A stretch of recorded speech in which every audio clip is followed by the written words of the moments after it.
Hi, I'm Jeff. This is Tropical Plants at 53 degrees north. Now today I want to focus in on a couple of epidendrums that I've got. One is a fairly new one. I've only had it a couple of weeks. One I've had considerably longer than that. And what I'm going to do, I thought this would be a perfect opportunity to show and demonstrate how I managed to save the roots of one of them and what will happen to the other one if I don't do something about it pretty quickly. So let's jump in.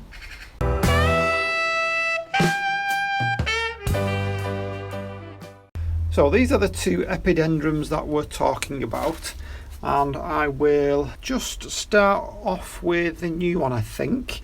So let's see if we can get it a little bit closer. So these are gorgeous, gorgeous blooms, and I like to think that well, I guess it's the lip. I mean, the way it's orientated, you would think that it was the top of the bloom, but it's not. So I think what I'll do, I'll take them both through to the benches so I can keep everything still, so it's not all wobbling about. And let's delve into a little bit more detail of these plants, talk about the care needs, and then I'll talk about exactly what the issue was and why I lost all my roots and what I did about it to result in the blooms that you see down there. Okay, so I hope you can see them both there. So what we've got here, on the left we've got Epidendrum ballerina, so that's the newer one, and on the right we've got Epidendrum Comet Valley. And I'll just show you the label for this. So it's not, actually that's not the whole name, it's Epidendrum Comet Valley Orange Star.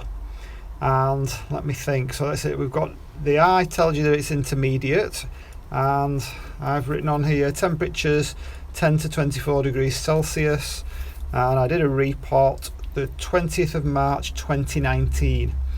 Now that repot was when it was at the point where it was almost dead, so we'll get into that in a second. So we'll start off with the new one, so I'll just kind of move that to the back a little bit, move this one to the front so I can perhaps zoom in on the petals a little bit more. So the correct orientation for these, because obviously it's an orchid, so really it would be growing like this. This one is an epiphytic one. Some of them are ground-based dwellers, as it were. So some of them grow on the ground, the terrestrial. There's 1,000 species, different species of epidendrum. So if we grow it like this, and you get this similar effect with Phalaenopsis, because we are growing them upright like this, and some epidendrums do grow upright, but not this one. What you tend to find is that with Phalaenopsis, the blooms are upside down, whereas if you point them the way it's supposed to be, you can imagine it hanging from a tree like that, or hanging from the crook of a tree, then it would be the right way around. And if you look carefully, these fantastic flowers, that is actually the lip at the bottom, so that's the labellum, and it kind of looks like a bird, or I think it looks like an angel. Maybe that's my imagination, my furtive imagination, I don't know, but it looks like an angel to me. That would be pollinated by butterflies or hummingbirds. I can definitely see a hummingbird getting into there. It's an absolutely gorgeous thing, full of detail, really, really nice and attractive. But of course, when we put it upright like that, we suddenly point all the flowers upwards and the wrong way around. So, what does it look best as? Probably about there. You can see there's a bit of a colour change here as well. So you've got the very, very deep red of the brand new flowers, and then it morphs, I guess, into paler orange, and the labellum, the lip, gets less and less orange and more yellowy as time goes by. So it's a really nice plant, and I seem to have ended up with two very similar ones. So yeah, this one is Epidendrum ballerina. So we were just going to talk about a couple of cultural requirements for them before I get into the main purpose of this video. And so if you're not interested in the cultural bits, you can always whiz on to the meat and potatoes of the video, as it were, the bits that you might be interested in, how I can manage to save the roots. So culturally, because there's over 1,000 species and they're all in different colours, they're not all orange and reds, you can get them in various colours. There is a vast array of growing conditions for them. So first of all, a little bit of a caveat, you're better off actually looking up the one that you've got, because it might not be the same, it might have slightly different requirements. So these two that I've got are epiphytic, but of course they can be terrestrial. They are tropical or subtropical species. There are no temperate ones as far as I've managed to find out anyway.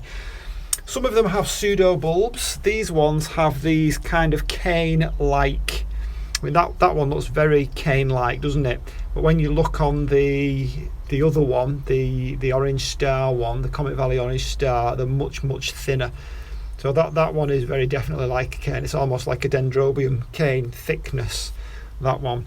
But some of them do have pseudobulbs as well. Yeah, we said the colour can vary. So culture, look up whatever you've got, but there are one or two generalisations that you can make if yours look like these ones. So temperatures, they'll tolerate down to 10 degrees Celsius, but they don't grow at those temperatures. I've had both of mine actually. Well, not this one. Tell a lie. That one, I've had that one down to 7 degrees Celsius, and it did suffer a little bit. It didn't die, but you will see in a minute there is a little bit of damage on the leaves, probably from the cold, but some of the damage was from the sun as well, which I'll show you in a moment. This one hasn't had chance for me to cause any problems with it yet, and you can see it's been grown very well. There's no blotches or anything on the leaves. It was just a pity that I missed one of the blooms there. Maybe I'll get one on this cane coming up, because they can flower if you cut, once it's finished flowering, if you cut that back, then they can flower within a couple of months if you're lucky. I'm hoping that this one will, because goodness knows I've waited a long time to get my epidendrums blooming. So yeah, temperatures, they will go up to 30 degrees Celsius, but as I'd written on that label, you're probably better keeping them up to about 25 degrees Celsius. Anything higher than that and you're really stressing them a little bit. But as I say, they won't, providing that they've got some kind of shading, they should be okay. Light, well, as we say, they actually love bright light, but it's got to be shaded. Put them in the sun and then you will start to get some damage. That is probably a good cue to show you. You can see on some of mine, in fact I've actually cut quite a few of the leaves off that were beginning to go black. So there is some blackened splodges on there. Some of that's from the cold, but some of it is from, we had some really hot weather quite recently, and it was in the sun for quite a bit of the time. There you go, I'm just spotting some there. There's one that looks like it's probably from the sun. The newer growth you can see seems to be okay, and I've got the shading up now. So that one's looking really nice plant compared to what it was just over a year ago. So yeah, definitely bright light, but if you're behind glass you want it to be very shaded. If you're in the UK and you don't want to be growing these outside, really, they really need to be in the shelter. The media, right, I'm going to come back to that in a second. Fertilizer, well, just general orchid feed. I looked on several sources, American Orchid Society and various other sources which I'm not going to name here, but the consensus was just a general orchid feed, and they're not that fussy about it. Just be careful, just like all orchids, that you don't overfeed and that you flush quite regularly to get rid of any of that salt build-up. We mentioned they're pollinated by butterflies and hummingbirds. I can definitely see how they might be, and I'd love to actually see a hummingbird doing its stuff on one of these gorgeous flowers with the little angel in the middle. So the watering, so that again, I'm going to come back to that in a second. Humidity, not really necessary to take much care of that. A few sources say, yeah, well, above 55%. But most of them said they're not really fussy about it, whether it's high or low. Now I've actually got them in a fairly low humidity place at the moment, and they don't seem to be minding that too much. If they don't bloom, well, obviously if they've got roots and they're not blooming, then the American Orchid Society says that you should abuse them. Now, it doesn't say what you should do to abuse them, so whether that's cursing and swearing at them or hitting them with a broomstick, I'm not really sure. But I guess it's kind of something along the lines of withhold water for a little while, or stress them a little bit by putting them in the sun for a bit. Or I would try the watering first for sure. I would just withhold that and see what happens. In terms of abuse, I mean, you can swear at them if you like, that might help, but I'd be interested to know if anybody's tried that and what happened. So okay, that brings me to the crux of the video. So what happened?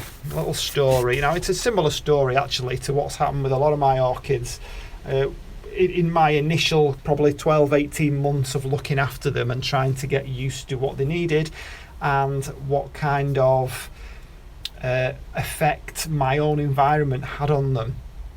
So if you are in the UK, if you're in a temperate climate, you will find that this kind of thing, and I'm going to show you this new one here, you can see it's in an opaque pot, and if I just take it out of there, this is the kind of thing that we are talking about. So that, as far as I can see there, that looks like any old temperate style compost, like a multi-purpose compost. Now clearly it's not having much of an effect on it, it's working fine, it's quite happy there.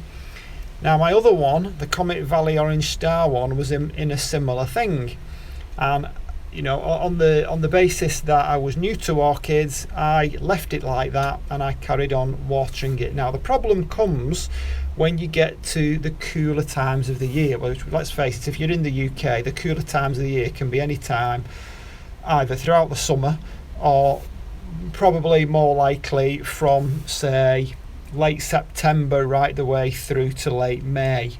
But like I say, even in summer you can get cooler times. So let me just put that back again. That will be repotted, by the way, as soon as it's finished blooming. I'm not going to touch it just yet. So this one, which is, we've got one head there, 2, 3, 4, 5 spikes on it. It's going to be a fantastic show, and I'll just show you the difference in the blooms there. So it would hang like this from a tree, and you can see the labellum it kind of sticks out more. It's a much smaller angel, but it's still a beautiful, beautiful flower, very delicate, and I'll just love that feathering on the edge of the little angel there. So yeah, this is what I've got it in now. So we've got it in a transparent pot. Why transparent? Well, so I can see what's going on and how wet or dry the media is. You can see some very healthy roots there. You can also see that it's very dry at the moment. Now in the summer it does actually go through water quite quickly. I can be watering it every couple of days, which is fine, but as soon as the temperatures start to drop, as soon as it's not blooming and it goes into its kind of a dormant phase of not growing, that's when the problem comes. And when it's in this kind of media, which is quite water retentive, then the roots will rot. And if you then treat it as if you're in the UK anyway, and if you then treat it just like you would any other temperate plant and just keep it kind of moist, then those roots, and it's the same with many orchids, those roots will not survive. And that's what happened to this. Every single root died. Now, what did I do about it? Well, I repotted it, obviously. I put one of these clips on it to keep it sturdy because it had no roots, so it had nothing to hold on to. I think actually this is the second repot. The first mistake was to put it into too big a pot, so I put it in a smaller pot. I staked it so that it didn't move, because for some reason they seem to grow, well, it makes sense really, they grow roots better if they're not moving. If you give them any kind of leeway and they're kind of wobbling about, then you'll find that they don't grow roots. Eventually I potted it up to this pot now that it's got roots, and it's got all these roots coming down, all these aerial roots as well. Tons of growth going on there in the pot, but I've still got some stakes to keep it nice and sturdy, which is kind of going underneath the pot there to keep it nice and sturdy. and it's now a healthy, happy plant. How long did that take? Well, I reckon from first getting it, and it was in bloom when I bought it, first getting it to this second blooming now, and that's the 2 years of losing the roots, repotting it once, repotting it again, staking it, looking after it, making sure I didn't overwater it in winter, keeping my eye on the water to make sure that it thoroughly dried out between waterings. That whole process took 2 years, nearly 2 years. In fact, it probably will be 2 years. It might even be a little bit more than 2 years. So the lesson there, if you live in a similar climate to me, is if you go and buy one of these things and it comes like that, for goodness sake, once those blooms are over, take it out of there and get it into an open mix. Get it into some bark, get it into an opaque pot, make sure it's nicely staked so that it's nice and sturdy, and then you'll get this wonderful display, and it lasts ages. They last for months, these blooms. I mean, that's why they take so long to rebloom. And then once the blooms have faded, cut it back, and you might be lucky in a couple of months to get some more blooms. Okay, so that's it as far as Epidendrum Comet Valley Orange Star, and with Epidendrum Ballerina, and I'm sure you'll agree, 2 beautiful plants, 2 beautiful orchids, and well worth keeping in your collection.